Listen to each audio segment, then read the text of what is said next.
You will hear a communication studies student talking to his tutor about optional courses for the next semester. Come in. Oh, hello, Jack. Have a seat. Right.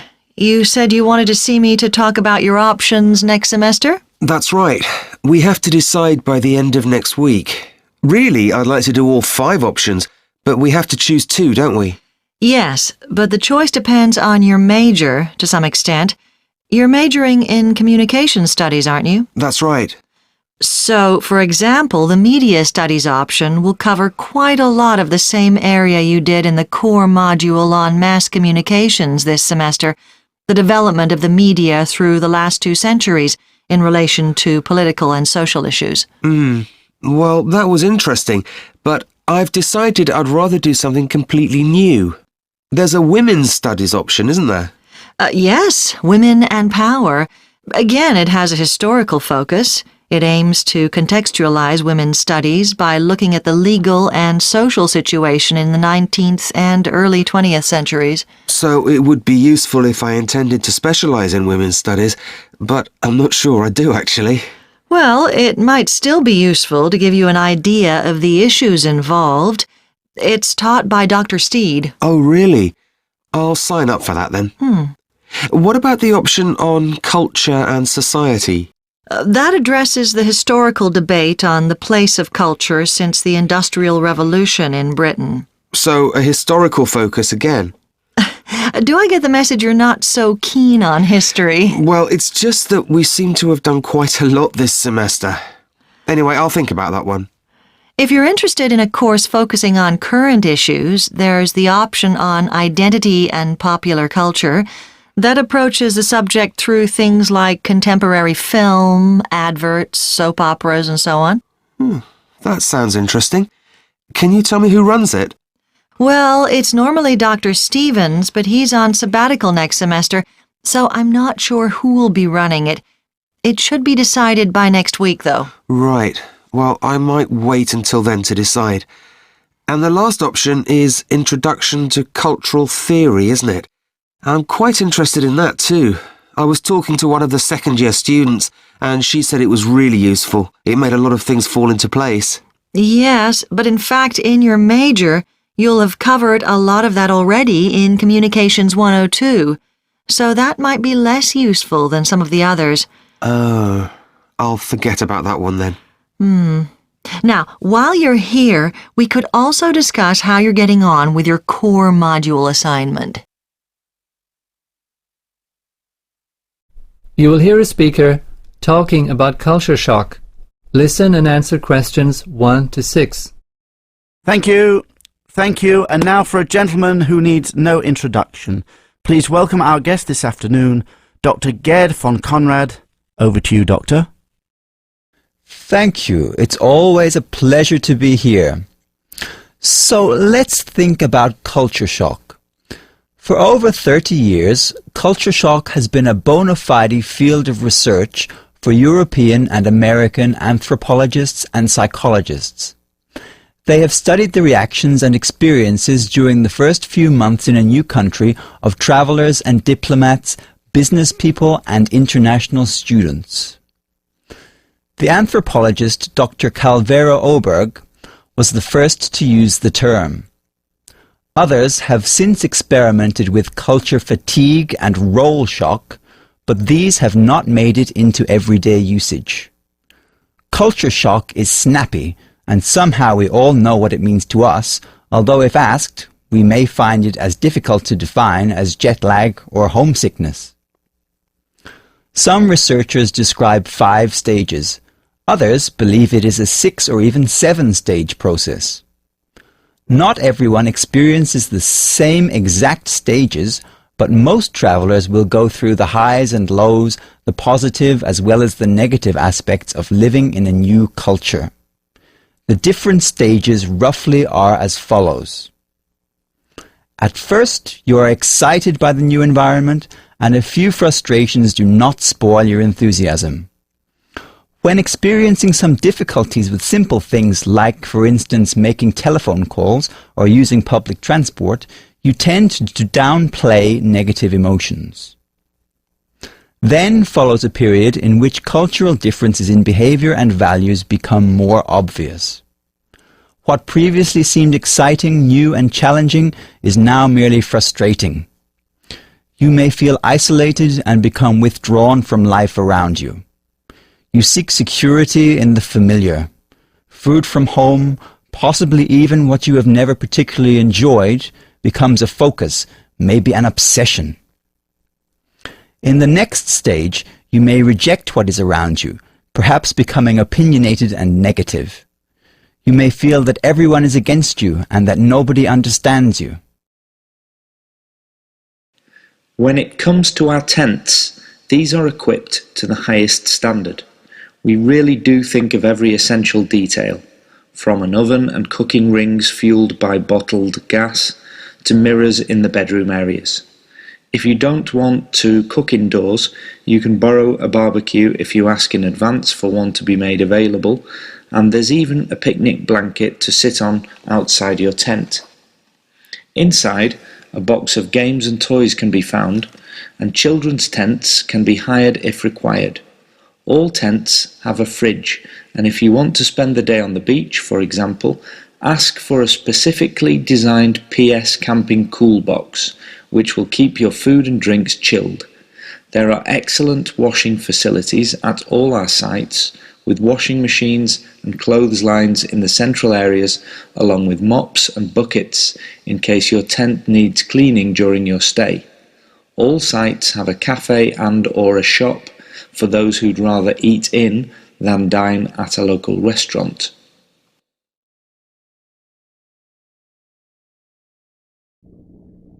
Here on Radio Philly, we have Jessica Meadows, one of the artistic directors from our own Selma Theater. Hello, Jessica. Hello. Now, you are here to tell us about your upcoming production of the play Is God Is. Is that correct? Well, yes, but I just want to clarify up front that this will not be your typical play. In fact, it will be a radio play. With the pandemic making it impossible to have people come watch the play in person and to get the actors together to film the play, we decided to go with a radio play. I see. So tell us a little bit about the obstacles or process of converting a play written for the stage into a play for radio.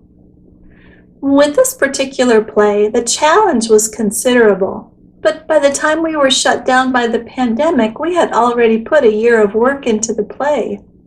For that reason, no one was willing to give up on the show. Everyone wanted to fight to do it somehow. But with this particular play, there is quite a lot of violence. People beating up on one another. As you can imagine, that's hard to do if the actors aren't in the same space. At first, we didn't think this could be recreated via an audio play, but after digging deep and working with experts in sound design and creating original music, we were able to do it. Great! So, listeners, mark that on your calendar and be sure to have a quiet place where you can enjoy the audio play. So, Jessica, while I have you here, I want to ask about what's next. Can you tell us a bit about how next season will go? Yes and no. We're already working on our plays for next season, which includes 4 plays that are quite diverse in their subject matter. For example, there is one play about 4 friends who get together for a backyard party, and there are interesting debates about life. That one's called Heroes of the Fourth Turning. And there's another play called Minor Character, which is actually a short play translated into 6 different languages, including a translation produced by a translation app. So very crazy. The final play, then, is a combination of the 6 different languages. That sounds interesting indeed. What play are you looking forward the most to? Wow, that's a difficult question. With the first play, it is interesting to see the lives of these characters and how their relationships have formed over the years. So, a human drama.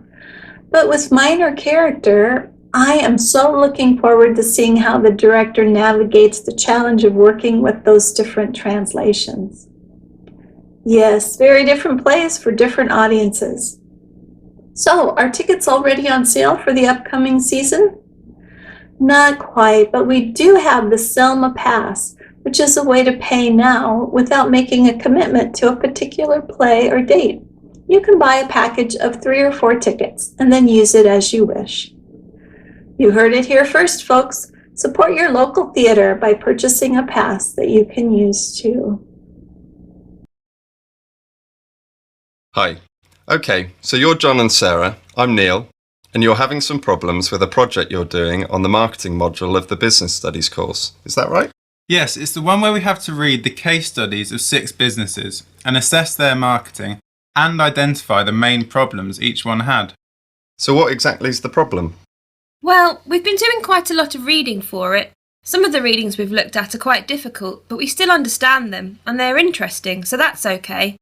It's taking a lot longer than we thought, though, so we're wondering if we can have an extension.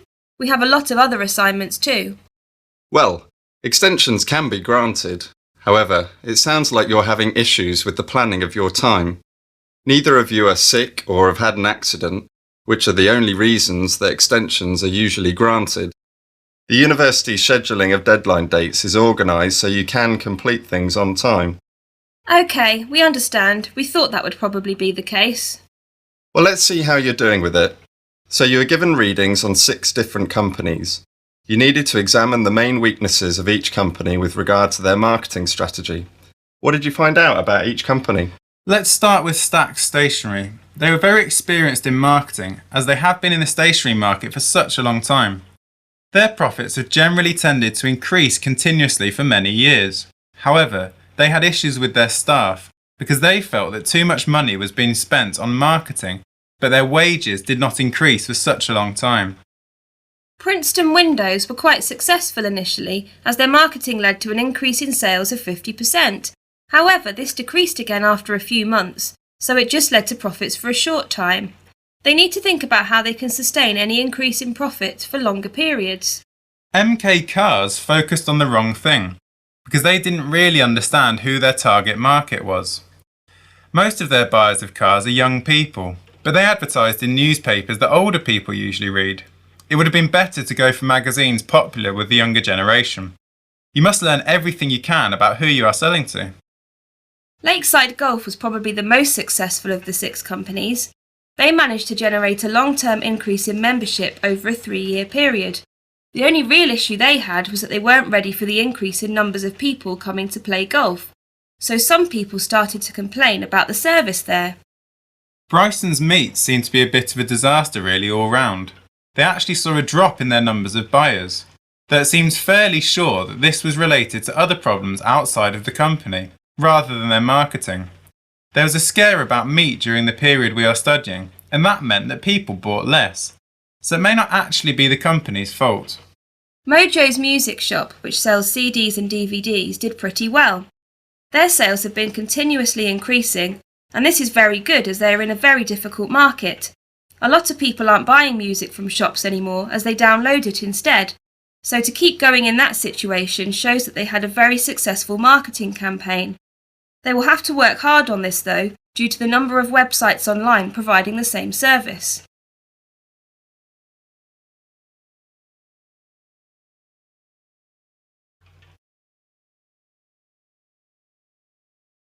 Well, from listening to what you've told me, it seems like you have a fairly good understanding. For the assignment, you also have to say what you think will happen in the future. Let's choose Mojo's Music Shop. What about you, Sarah? The company was established many years ago, and I'm fairly confident that this company can continue to be successful. As I said, they have shown that they have survived in a very competitive market. They had a very strong advertising campaign, and they seem very good at knowing where the market is going and how to change. What about you, John? Well, I'm not so sure actually. There are just so few music shops that manage to survive these days. I do agree that they have been very innovative, but too many people want to buy things online, as it is so much easier and usually cheaper.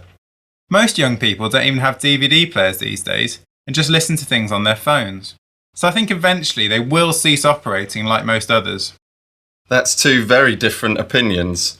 It's been said that they have a very good management team, but I'm not sure I agree with that, as they're a bit inexperienced. I would disagree with you, Sarah, and say actually that their advertising campaign, although good, needs to be improved and more original in order to keep sales high. As John says, it's such a competitive market, they need to do everything they can.